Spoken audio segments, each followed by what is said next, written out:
안녕하세요. 청산별구입니다. 자, 지금 이제 입추가 지났는데도 불구하고 아직까지는 한낮 기온이 35도를 오르내리는 아주 무더위가 계속되고 있습니다. 요즘 우리 별빛님들 어떻게 살고 계신가요?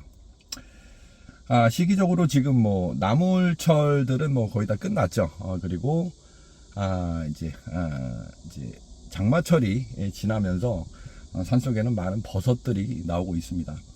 하지만 지금 숲이 많이 우거져 있고 각종 쐐기나 벌이나 그리고 뱀이나 이런 이제 독충, 해충들 때문에 많이들 산타기가 어려우실 거예요. 이런 시기에는 가급적 그 산행은 자제를 하시는 게 좋을 거라고 생각이 듭니다. 모든 식물들은 광합성을 하거든요. 광합성을 합니다. 이런 빛을 좋아해요. 요즘처럼 햇빛이 아주 강렬한 이런 것들을 대부분 좋아하는데, 지금 여러분들 보시는 이런 식물들, 햇빛이 많이 드는 이런 쪽에서 자라는 식물들을 보시면 지금 여기에도 화면에 보시는 바와 같이 단풍잎 돼지풀이나 또는 가시박, 그리고 삼립국화, 이런 것들이 이제 주종을 이루고 있어요. 이렇게 햇빛을 좋아하는 식물들. 원래 우리나라에 자생하던 식물이 아닙니다. 외국으로부터 귀화한 그런 식물이 되겠죠. 자, 근데 가만히 한번 생각을 해보세요. 우리가 선호하는 우리 전통적인 나물들, 곰취나 또는 이제 취나물류들, 그리고 뭐 어술이나 뭐 전호 같은 이런 사냥과들, 또는 영화자, 여러분들 아주 좋아하시는 비타민 나물이죠. 이런 식물들의 이제 맛이 상당히 좋고, 그리고 이제 제가 재배 기술을 말씀드릴 때 그 환경적으로 지금 말씀드렸던 우리가 좋아해 왔던 우리 전통적인 나물들은 대부분 어떤 환경에서 어떤 환경을 좋아한다고 말씀을 드렸었죠. 대부분 반그늘 조건을 좋아해요. 자, 그 이유가 뭘까요? 자, 이렇게 차 안에서 가만히 생각을 해봤어요. 그랬더니 우리나라 이 환경과 지리적인 환경과 연결이 돼 있다는 그런 생각에 이르게 되더라고요. 자, 우리나라 어떻습니까? 70%가 산지예요. 그리고 나머지 30%도 아주 척박한 우리나라 전체적인 이제 지리적인 환경이 이 화강암하고 편마암들이 많이 발달이 되어 있는 그런 데이기 때문에 토심이 깊지 못하고 이 산사태의 위험성이 상당히 강합니다. 그리고 이제 평야라고 해봐야 외국에 비하면 거의 뭐 세 발의 피 정도로 아주 작은 그 정도 규모밖에 되질 않아요. 전 세계적으로 봤을 때 뭐 중국이나 뭐 유럽이나 저 아메리카 쪽에 보면 아주 대평원들이 많잖아요. 곡창지대들이 많습니다. 가도 끝이 없는 그런 밭들, 토심도 깊고 햇볕도 강하고, 그런 데서는 쌀이나 밀이나 뭐 옥수수나 뭐 감자나 아주 여러 가지 뭐 목본류, 초본류, 유실수들부터 시작해서 각종 곡류들을 얼마든지 많이 키울 수가 있어요. 하지만 우리나라는 아까 말씀드렸듯이 화강암 지대 위에 이렇게 형성이 되어 있기 때문에 농사짓기가 상당히 불리했죠. 그리고 70% 이상이 다 산지입니다. 그래서 산지에 보면 대부분 나무들이죠. 그리고 우리가 이용할 수 있는 이제 나물이라는 것들은 그 나무들 밑에서 근근히 햇볕을 받아가면서 살아갈 수밖에 없는, 그렇게 진화를 해온 것들이죠. 기본적으로 식물들은 목본류나 초본류 뭐 다 마찬가지겠지만 이 광합성을 해야 살아가죠. 이 광합성이라는 거는 이제 햇빛을 가지고 이제 땅 속에서 물을 끌어올리고, 그리고 공기 중에 있는 이산화탄소, 이렇게 세 가지를 합성을 해가지고 양분을 만드는 거예요. 그래서 이제 얘네들이 살아가게 되는데, 우리나라 토종식물들은 아까 말씀드렸듯이 그 빽빽한 나무들 많은 그 속에서 근근히 그렇게 자라오고 진화해 올 수밖에 없었던 거예요. 그래서 우리가 즐겨 먹는 그런 나물들은 이런 햇빛이 잘 드는 이런 햇빛이 쨍쨍 내리쬐는 곳에 심었을 경우에 뭐 죽지 않고 근근히 살 수는 있으나 우리가 나물로서 이용하기에는 상당히 억센, 그리고 곰치 같은 경우에는 그냥 햇빛에 키우면 다른 풀들 없이 곰치만 키울 경우엔 전부 다 죽어버려요. 축축 처지고 나중엔 전부 다 없어집니다. 그런 경우들이 상당히 많아요. 참 안타까운 현실이죠. 거기에 더해서 또 우리나라는 사계절이 아주 뚜렷한 나라죠. 이런 식물들 뿐만 아니라 동물들도 마찬가지예요. 이 사계절이 뚜렷하다 보니까 봄이 왔다가 금방 뜨거운 여름이 오고, 좀 지나면 바로 또 서늘한 가을이 오고, 금방 또 눈이 내리는 겨울이 옵니다. 그래서 이런 식물들이 살아가는 데 있어서는 이렇게 척박한 환경은 없어요. 우리나라가 전 세계적으로 봤을 때 정말 너무너무나 아주 이 지리적인 그 환경이 아주 척박한 그런 나라인 거예요. 그리고 그 환경 속에서 우리가 생존을 해야 됐던 우리 한민족들은 또 얼마나 많은 고생을 했겠습니까? 토질도 척박하고 농사 지을 수 있는 땅도 별로 없었던 거예요. 그래서 우리 조상님들께서 제일 먼저 시작을 했던 농사가 콩과 바로 벼입니다. 벼. 자, 콩 같은 경우에는 이제 이 원산지가 우리나라입니다. 우리나라 간도 지방에서 이제 전 세계로 이렇게 이제 퍼지게 된 거죠. 콩에는 약 한 40% 정도 되는 단백질이 있죠. 그리고 척박한 땅에서도 얼마든지 재배가 가능한, 따로 영양분을 주지 않아도 공기 중에 있는 질소를 고정해서 이제 뿌리옥 박테리아가 이제 뿌리에 이제 같이 이렇게 공생을 하게 되는데, 너무너무 좋은 거예요. 약물을 주지 않아도 되고, 척박한 뭐 모래 땅, 자갈 땅에서도 얼마든지 키울 수가 있는 그런 이제 콩을 주로 심었고, 그리고 이제 벼농사가 아주 이른 시기부터 우리나라는 발달을 했죠. 자, 그런데 아시다시피 이 벼라는 거는 친수성 식물이에요. 논에 많이 심잖아요. 근데 논을 만들 만한 땅들은 별로 없었어요. 그럼에도 불구하고 우리 조상님들께서 이제 벼를 선택을 하게 됐던 건, 이 벼라는 식물은 탄수화물을 공급하는 가장 이제 기본적인 식물 중에 하나죠. 그리고 제일 중요한 건 이제 단위 면적당, 아주 작은 면적이지만 그 안에서 많은 수확을 할 수가 있어서 인구 부양력이 가장 높은, 단위 면적당 인구 부양력이 가장 높은 게 바로 이 벼입니다. 그래서 심을 공간은 없지만 조금 이제 산들을 개간하고, 그리고 이제 물을 가둘 수 있는 산들이 많기 때문에 그 물을 가둘 수 있는 이제 작은 저수지들이나 뭐 지금은 이제 댐 같은 것들이죠. 이런 것들이 전국적으로 많은 거예요. 그래서 이제 벼농사를 이제 짓다 보니까 혼자 힘으로는 너무 힘들어요. 이 돌도 많은 산들이고 대부분, 그리고 이제 관계 시설도 이제 구축을 해야 되고, 그렇기 때문에 아주 많은 인력이 필요한 그런 노동 집약적인 산업이 바로 이 벼농사였던 거죠. 그래서 협동하지 않으면 생존할 수가 없는 거예요. 이 벼농사 자체도 이 다른 나라들에 비해서 상당히 그 땅덩이가 작기 때문에 어떻게든 이 불리한 환경을 이겨내서 조금이라도 더 개척을 해서 그 평수를 넓혀 가야 됐던 거예요. 지금도 여러분들 이런 뭐 강원도나 뭐 이런 산지가 많은 그런 데들 가보시면 뭐 다랭이 논이라고 이렇게 많이 산속에 층층이 계단식으로 된 논들을 보셨을 텐데, 그 수대에 걸쳐서 그런 작업들을 계속 해 오신 겁니다. 그리고 이제 콩과 벼만으로는 또 안 되죠.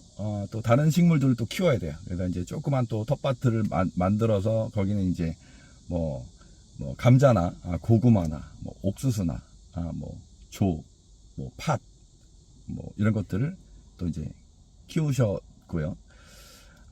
그리고 이제 사람이 살아가는데 또 제일 중요한 거는 소금과 또 설탕이 있어야 돼요. 근데 이제 다행히 우리나라는 이제 삼면이 바다이기 때문에 바다에서 그렇게 쉽게 얻을 수 있는 건 아니에요. 이 바닷물이 있다고 그걸 쉽게 우리가 소금으로 얻을 수는 없는데, 그래서 이제 내륙에 있는 분들은 소금을 예전에 아주 뭐 상당히 비싸게 그렇게 이제 주고 사 드셨지만, 다행인 건 이제 삼면이 바다였기 때문에 소금은 어느 정도 귀하긴 했지만 이제 전국적인 이제 유통이 가능했던 거고요. 그리고 이제 우리는 사탕수수가 없어요. 이제 동남아나 뭐 중국 남부나 뭐 이쪽에 이제 많이 재배가 되는데, 우리나라엔 그 당시 예전에는 사탕수수가 없었기 때문에 그 당분을 이용하려면 뭐를 이용을 했을까요? 자, 여러분, 예전에 대장금이라는 프로를 아마 보셨을 거예요. 이 장금이가 아주 어렸을 때 이제 상궁마마가 이제 이렇게 이제 시험을 보게 됐죠. 이제 어린 이 장금이와 그 교육생들 뭐라 그러죠? 이름 까먹었는데. 자, 이 음식에 뭐가 들어갔느냐 했더니 이제 금영이가 몇 개 얘기하면서 이런 게 들어갔고 설당이 들어갔습니다 했는데, 장금이는 뭐라 그랬죠? 설당이 아니오라 감이옵니다 그랬죠. 그랬더니 왜 감이냐고 생각을 하느냐 했더니 장금이가 그 명대사를 하죠. 제가 맛보기로 감 맛이 나서 감이라 했는데, 왜 감이라 하면 제가 어떤 말씀을 드릴 수 있겠습니까? 이제 그런 얘기를 했었죠. 맞습니다. 바로 감이에요. 그래서 그 당분을 섭취하기 위해서 지금도 보면 전국적으로 감이 재배가 안 되는 데가 없어요. 이제 품종이 조금 이제 다르긴 하지만 전국적으로 감이 많이 재배가 됐던 건 바로 음식에 넣을 설탕의 대용품으로서 감을 이렇게 이제 이용을 해 왔던 거죠. 그리고 이제 지금 말씀드린 그런 이제 뭐 콩, 벼, 뭐 고구마, 감자, 뭐 조팥, 수수 뭐 이런 것들 또 키우는데, 그것만 또 가지고도 안 돼요. 왜냐면은 이 농사를 짓기 위해서는 아주 대가족이어야 됩니다. 이 노동력이 많아야 돼요. 그래서 그것만 가지고 또 먹고 사는데 어려움이 있습니다. 그래서 이제 우리 선조들께서, 조상님들께서 눈 돌린 곳이 바로 들이나 산인 거예요. 자, 아까 말씀드린 바와 같이 산지가 많기 때문에 이 목본들, 나무들은 잘 자라지만 초본들은 자라기가 어려워요. 하지만 그 안에 있는 많지 않은 숫자이긴 하지만 그 안에 있는 이런 각종 식물들도 전부 다 나물로 이용을 했어요. 그 중엔 독초들도, 그동안 여러분들 같이 공부해서 아시겠지만 독초들도 상당히 많습니다. 그 독초들도 적당히 데치고 우려내서 제독을 한 후에 그것들도 전부 다 나물로 이용을 할 수밖에 없었던 그런 현실이었던 겁니다. 그래서 지금에 와서는 전 세계 어느 국가들보다 거의 대부분 다른 대륙들은 넓은 곡창지대들이 많기 때문에 이런 뭐 산이나 들에 나는 이런 야생초들을 먹는 것들은 거의 없습니다. 뭐 몇 가지 되질 않아요. 우리나라처럼 이렇게 수백 가지나 되는 것들을 먹는 민족은 우리 한민족밖에 없는 거예요. 지금 말씀드렸던 그런 이 환경적인 그런 어려움들 때문에 산으로 들로 눈을 돌릴 수밖에 없었던 겁니다. 이런 환경에 적응해서 살아가야 되는 것들은 이런 식물들, 초본류, 목본류, 나무나 풀이나 우리 동물들을 비롯한 우리 사람들도 마찬가지였던 거예요. 자, 그동안 또 우리 이제 공부했던 거죠. 자, 그래서 지금 우리나라에 있는 그런 식물들, 특히 이제 내륙 지방에 있는 이런 식물들 같은 경우에는 어땠어요?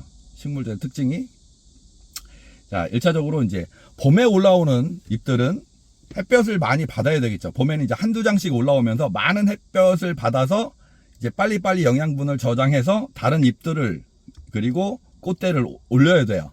그렇기 때문에 잎이 처음에는 아주 동그랗습니다. 단면적이 넓은 거예요. 그리고 이제 잎장이 점점 늘어나고 이제 꽃대들이 올라오기 시작하면 잎들은 어떻게 되죠? 잎이 조금씩 갈라지기 시작합니다. 왜냐하면 그 밑에 있는 잎들, 줄기가 올라오면서 밑에 있는 잎들은 햇볕을 받기가 점점 어려워져요. 그렇기 때문에 잎이 갈라지면서 갈라진 틈을 이용해서 밑에 있는 잎들이 햇볕을 받을 수 있도록 이제 그렇게 모양들이 대부분 이제 변해 갑니다. 그리고 처음에 뿌리잎이 둥근 모습에서 조금씩 기다란 타원형으로 변해가면서 잎들이 갈라지는 그런 형식들을 보이죠. 자, 그리고 이제 또 내륙에 있는 것들은 이제 대부분 또 이 추위를 견디기 위해서, 이렇게 털을 가지고 있는 것들이 많아요. 자, 그런데 또 반대로, 바닷가 근처에 나는 것들은 또 좀 다르다고 말씀드렸죠. 나무들 같은 경우에는 이 비바람, 햇빛이 강하고 또 이 비바람, 태풍이 많이 불기 때문에 그런데 적응하기 위해서 나무들은 점점 키를 작게 하고, 그리고 식물들 같은 경우에는 바람의 영향을 덜 받기 위해서 털을 없애버립니다. 이 잎면이 아주 맨질맨질하게, 그래서 바람이 그냥 흘러갈 수 있도록 그렇게 이제 진화를 해 가는 거죠. 자, 이게 비단 이런 나무나 풀이나 이런 사냐초들에 국한될까요? 그건 아니라고 생각해요. 그 환경에 적응하는 거는 식물이나 동물이나 마찬가지예요. 우리 사람들도 마찬가지죠. 그래서 이렇게 아주 척박한 화강암 지대에서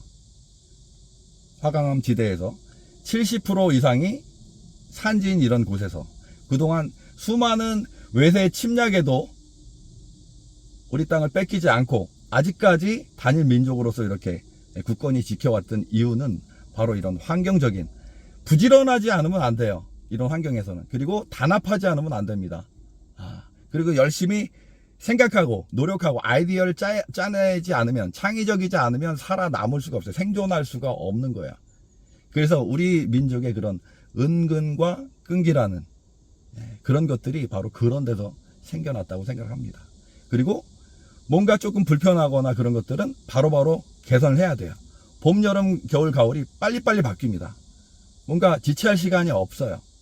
그래서 지금도 보면 우리 이 대한민국의 이런 문화들이 K 컨텐츠라는 이름으로 각종 뭐 드라마나 K 드라마, K 푸드 부터 시작해서 뭐 K 팝이나 이런 우리의 문화들이 5,000년 이상 된 문화들이 이제 전 세계에서 인정을 받는 이유들이 바로 그런 거예요. 중국 같은 경우에는 전쟁이 나면 땅덩어리가 넓기 때문에 뭐 싸워서 뭐 이길 수도 있지만 조금 피해가 크겠다 싶으면 이렇게 땅이 넓으니까 그냥 도망가면 돼요. 그냥 밑으로, 옆으로, 동으로, 서로 나무로 동으로 그냥 도망가서 살면 되는 거예요. 하지만 우리는 삼면이 바다라서 우리는 더 이상 물러날 데가 없어요. 배수의 진이 더 이상 필요가 없는 거죠. 물러날 데가 없어요. 죽기 살기로 싸워야 돼요.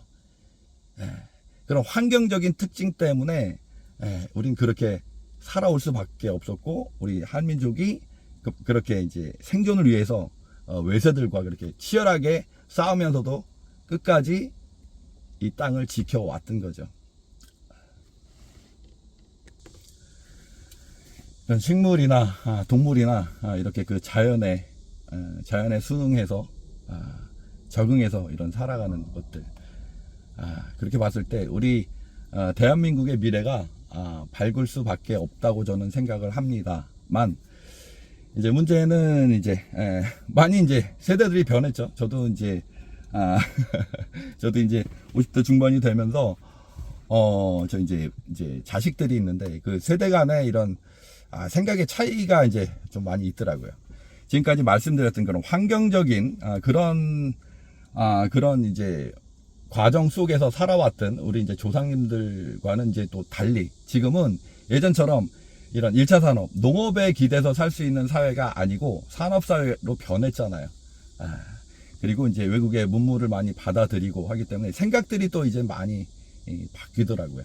그래서 예전만큼의 그런 어떤 끈끈한 단결력이나 그런 것들이 좀 미래에는 조금씩 또 좀 더 옅어지지 않을까라는 그런 우려 섞인 생각도 하게 되는 게 사실입니다.